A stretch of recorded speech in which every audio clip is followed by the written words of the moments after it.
everyone, this is CACS Tejal Katarian with lots of energy. Let me start with today's session. आज मैं बात करने वाली हूँ 1.5 days strategy के बारे में regarding law subject.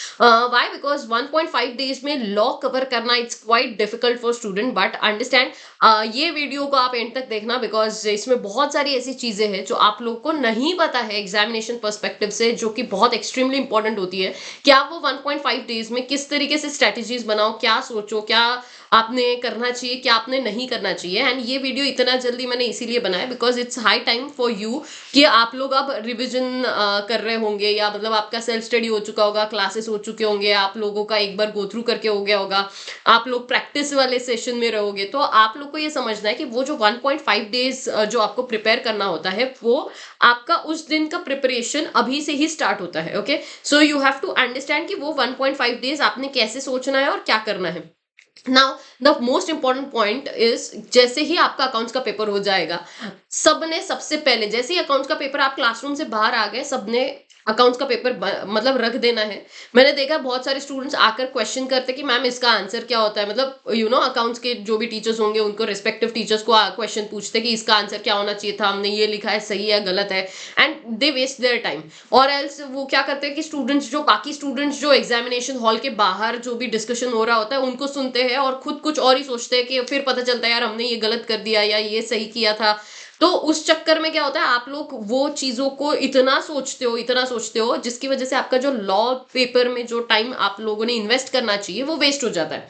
So please make sure कि आप ये गलती ना करो। आप लोगों ने जैसे ही अकाउंट्स का पेपर खत्म हो गया, आपने क्लासरूम गया, बाहर आ गए, बात खत्म होगी, अकाउंट्स वापस देखना नहीं। कोई भी यूट्यूब पे पता नहीं क्यों ऐसे रिव्यू वीडियोज आते हैं और सॉल्व करके देते हैं अकाउंट्स का पेपर, और वो सारे स्टूडेंट वो देखने में टाइम वेस्ट करते हैं। सो प्लीज मेक श्योर, सबसे इंपॉर्टेंट टिप, जैसे ही अकाउंट्स का पेपर हो गया, बंद हो गया वो पेपर, जो होना था हो चुका है, अब भगवान भरोसे जाना, अगला जो भी सब्जेक्ट है आपका उसका प्रिपरेशन करना स्टार्ट करना है। तो सबसे इंपॉर्टेंट पहला ये टॉपिक हो गया। दूसरा पॉइंट जो सबसे इंपॉर्टेंट है, जिस दिन आप लोग अकाउंट्स का पेपर देके आओगे, आपके पास बहुत ज्यादा टाइम तो नहीं होगा। आपका जो भी इवनिंग का टाइम है 6 o'clock से लेके आई अज्यूम कि 12 बजे तक अगर आप पढ़ते हो, 12 1 वट एवर आपका जो भी टाइम पीरियड होगा उस हिसाब से। यूजुअली बिकॉज पेपर दिया होता है, सुबह भी आप लोग पढ़ते हो और वो पूरा स्ट्रेस माहौल रहता है, तो यूजुअली दिमाग इतना स्ट्रांगली और बहुत हैवी कॉन्सेप्ट्स को लेने के लिए एक्सेप्ट शायद ना करे। तो इसलिए आई ऑलवेज प्रेफर कि मैं स्टूडेंट्स कहती हूँ कि जो सबसे ईजी वाला टॉपिक है, जो आपके पर्सपेक्टिव से आपको सबसे ज्यादा ईजी लगता है, वो सबसे पहले उठाओ।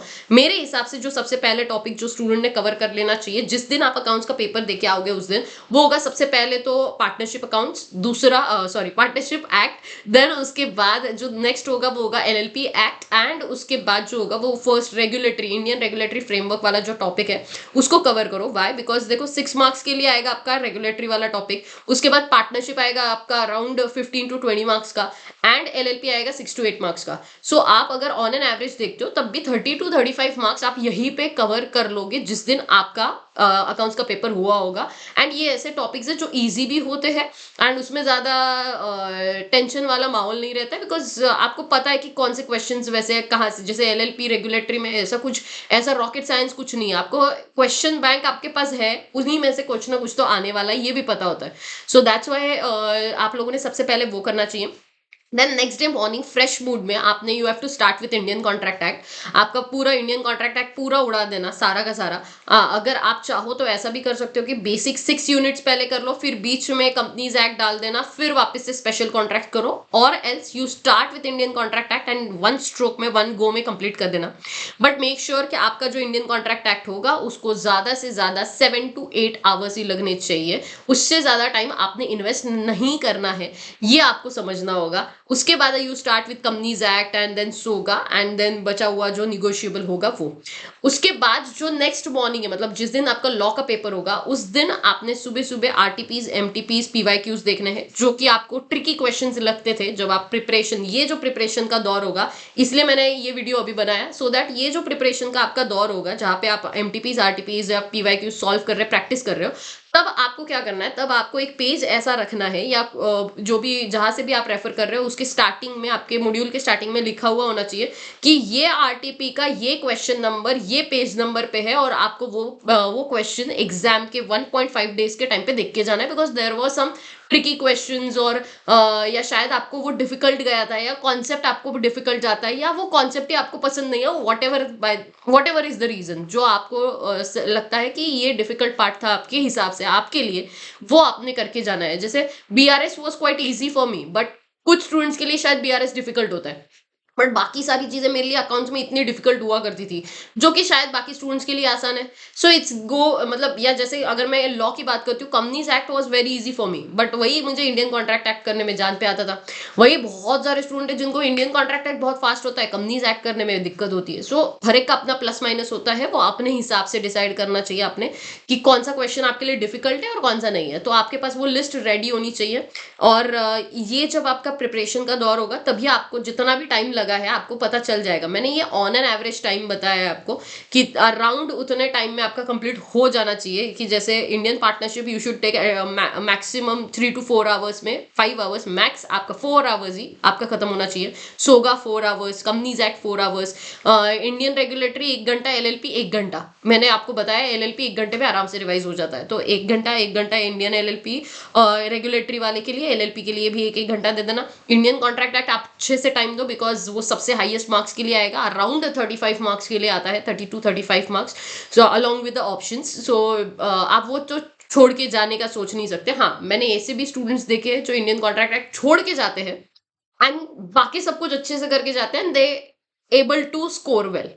ठीक है, तो ये आपका चॉइस होगा कि आपको पहले, मतलब आई वोंट रेकमेंड, मैं हमेशा ये सबसे इंपॉर्टेंट टिप मेरा अगला यही है, that revise everything, don't skip anything. सब कुछ ऊपर के ऊपर ही सही, बट पढ़ के जाना। कुछ चीजें होंगी जो बहुत अच्छे से करो, बट ऐसा नहीं होना चाहिए कि आपने कॉन्सेप्ट छोड़ दिया। ओके, आपने सब कुछ एक बार तो गो थ्रू करके जाना ही चाहिए।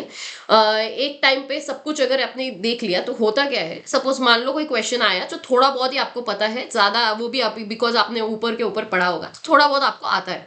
ठीक है, अब होता क्या है, जब आप स्टार्टिंग के क्वेश्चन बहुत अच्छे से लिखते हो, एज अ बिकॉज मैंने पेपर्स चेक किए हैं, तो आई नो दैट हमारा जो माइंडसेट होता है वो क्या होता है कि स्टार्टिंग के 3-4 क्वेश्चन में वी जज यू। ठीक है, और अगर हम लोगों ने स्टार्टिंग के 3-4 क्वेश्चंस में आपको जज कर लिया है, और अगर आपने एंड में जो थोड़ा बहुत ऊपर नीचे भी अगर लिखा होता है, तब भी हम लोग मार्क्स थोड़ा बहुत ही सही लेकिन दे देते हैं। तो ऐसा नहीं होना चाहिए कि आपको याद ही नहीं आया बिकॉज रिवाइज नहीं हुआ। तो थोड़ा बहुत ही सही लेकिन सब कुछ करके जाओ, छोड़ के मत जाना, ट्राई करो कि सब कुछ आप कंप्लीट करके जाओ। इसके अलावा जो मॉड्यूल के एंड के जो क्वेश्चंस होते हैं उनको आपने कभी भी स्किप नहीं करना चाहिए। सबसे इंपॉर्टेंट चीज है ये कि आपने वो स्किप नहीं करना चाहिए। उसके अलावा जो करंट जो भी आपका अटेम्प्ट होगा, रिस्पेक्टिव अटेम्प्ट का जो आरटीपी एंड एमटीपी होता है, वो आपने कभी स्किप नहीं करना चाहिए। अलॉन्ग विद दैट, जो कॉन्सेप्ट आपको या जो टॉपिक आपको सबसे ज्यादा डिफिकल्ट लगता है, मैं हमेशा स्टूडेंट को बोलती हूँ कि वो टॉपिक आप खुद से मत करने जाओ। ओके, वो टॉपिक के लिए आपने रिवाइज लेक्चर देखने चाहिए। अगेन मैं और एक ऐसा कॉन्ट्राडिक्टरी, मतलब या व्हाट यू कैन से, कि पता नहीं कितने कितने लोग इस बात से अग्री करेंगे या नहीं करेंगे, मुझे पर्सनली ऐसा लगता है कि आपने जो उस टाइम पे 1 डे बिफोर रिवीजन का जो लाइव जो भी यूट्यूब पे चलता है उससे नहीं देखना चाहिए। ये मेरा बहुत ही what you can say bold statement मैंने किया है, but yes, the reason you understand कि हर एक की कैपेसिटी अलग अलग होती है। कोई बहुत फास्ट रिवाइज करता है, कोई बहुत स्लो रिवाइज करता है, किसी को कोई कॉन्सेप्ट में टाइम लगता है, किसी को दूसरे कॉन्सेप्ट बहुत क्विकली हो जाता है। सो आपको उस टाइम पे सिर्फ आपको अपने बारे में सेल्फ अवेयरनेस बहुत स्ट्रांग पता होना चाहिए कि इसमें मुझे टाइम लगता है, इसमें नहीं लगता है, ये डिफिकल्ट है, ये इजी है, what ever. So what happens is, what you should do, कि आपने जो भी टॉपिक है आपका, सपोज मान लेती 2 मिनट के लिए मैं सेल ऑफ गुड्स एक्ट है, जो आपको ऐसा अज्यूम करो कि डिफिकल्ट जाता है। Okay, so sale of goods act का आपने क्या करना चाहिए, जो रिविजन लेक्चर आप लोगों ने, जब ये जो ड्यूरेशन में जिसका भी आपने देखा होगा, उसी का रिविजन लेक्चर देखो, लेकिन 1 डे बिफोर मत देखो। क्यों? क्योंकि जब आप वो उसी का रिवीजन लेक्चर आप वापस देखोगे तो आपने 2x पे देखना है। अब होगा क्या इससे, एक तो अगर आप नॉर्मली यूट्यूब के स्पीड से चलोगे तो वो सामने वाला फैकल्टी सपोज मान लो 4 घंटे रिवाइज कर रहा है, आप भी 4 घंटे कर रहे हो, बट वही अगर आप पुराना जो भी आपने रिवाइज किया होगा, जिसमें अमेंडमेंट सब कुछ इंक्लूडेड होगा, वो वाला वीडियो, तो वही वीडियो को अगर आप डबल एक्स पे देखोगे तो 4 घंटे की चीज आप 2 घंटे में कवर कर लोगे। अब 2x पे देखने के बाद क्या रिकॉल होगा, क्या याद होगा? The answer is yes. Why? Because आपका कॉन्सेंट्रेशन सबसे हाईएस्ट लेवल पे होता है तब, बिकॉज 1.5 डेज ही आपके हाथ में। सो आपका कंसंट्रेशन बहुत हाई होता है। दूसरी बात, आपको पता है कि करना है नहीं तो मरना पड़ेगा। ये आपको क्लियर कट अपने बारे में पता होता है। सो आपको लोगों को सिर्फ कीवर्ड्स अगर आप लोग सुनते भी हो तब भी आपका फायदा हो जाता है, क्योंकि कीवर्ड से ही आपको पूरा स्टेटमेंट कंस्ट्रक्शन हो जाता है। सो आपको 2x पे भी अंडरस्टैंडिंग आता है और वही वीडियो देख रहे हो जो पहले देखा होता है, जिसकी वजह से ये बहुत बेनिफिशियल होता है and this works very well. जो कि मैंने देखा है स्टूडेंट नहीं करते, स्टूडेंट वन डे बिफोर जो फैकल्टी के साथ लाइव करते हैं, बट लाइव में दिक्कत ये होती है कि यार उनके स्पीड से आप चल रहे हो, you decide your own speed. किसी को शायद 0.75 स्पीड से भी कुछ टॉपिक होंगे जो करने पड़ सकते हैं, कि कुछ स्टूडेंट को करने पड़ सकते हैं, कुछ स्टूडेंट 3x पे भी देख लेते हैं, कुछ स्टूडेंट जैसे मैं क्या करती थी, मैं डाउनलोड करके रख देती थी एंड देन VLC पे 3x स्पीड भी जाता था, तो I use to watch on 3x। क्योंकि आपको कम टाइम में ज्यादा से ज्यादा चीजें कवर करनी है, ये सबसे इंपॉर्टेंट टिप है जो मैंने देखा है कि कोई नहीं बताता और सब वन डे बिफोर लाइव के पीछे पड़ जाते हैं। बट प्लीज अंडरस्टैंड, आपको आपका टाइम सेव करना होगा उस टाइम पे। तो आप लोगों को 2x पे देखना है। जो भी टॉपिक डिफिकल्ट जाता है वो अकेले मत करने जाना, बहुत टाइम जाएगा। उससे अच्छा है किसी का वीडियो जिसका भी आपने देखा होगा पहले और जो आपको सही लगा होगा, आप वही वीडियो को 2x स्पीड पे देखो। ये 1.5 डेज में आपको सारी चीजें समझनी होंगी कि आपको इतनी चीजें आपको कवर करनी ही है। सब कुछ एक बार कवर कर लेना है, RT भी कवर करना है, मॉड्यूल के नीचे के क्वेश्चंस कवर करने हैं एंड जो भी आपको डिफिकल्ट जाता है वो किसी और के रिवीजन लेक्चर से आपको, मतलब फैकल्टी के रिवीजन लेक्चर से ही आपको कवर करने चाहिए एंड जिसकी वजह से आपका 1.5 डेज बिल्कुल सही जाएगा। ये सारी चीजों का प्लीज ध्यान रखो। 1.5 days are very very crucial, because वही डिसाइड करेगा कि आप अगले उसके बाद के 3 घंटे में क्या लिख पाओगे और क्या नहीं। बहुत बार ऐसा होता है जो आपने शायद पूरा टाइम नहीं पढ़ा होता है 1.5 डेज में, शायद सुबह सुबह या स्टेज पे चढ़ते चढ़ते आपने पढ़ा होता है, जो मेरे साथ भी हो चुका है। स्टेज पे चढ़ते चढ़ते कुछ पढ़ा होता है या क्लासरूम के बाहर कुछ सुना होता है, पढ़ा होता है, वही एग्जाम में आता है और शायद आपको उसका स्कोर भी मिल जाता है। You know this happens. और कुछ स्टूडेंट को मैंने ऐसे भी देखा है जो मर मर के पढ़ाई करते हैं बट उसके बाद भी एंड में रिजल्ट नहीं आता है। सो क्यों नहीं आता है? तो बिकॉज वो सही स्ट्रेटजी से नहीं करते। टाइम वाला स्ट्रेटजी बहुत इंपॉर्टेंट है, time is money.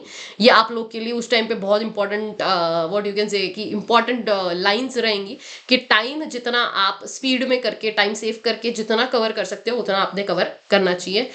So that's it about 1.5 days I guess. So इसके अलावा और भी बहुत सारी चीज़ें मैंने बताई है, रिविजन लेक्चर्स भी डाले हुए हैं, डिस्क्रिप्शन में सारे लिंक्स डाले हुए हैं, आप लोग देख लेना and take care and bye bye, all the best.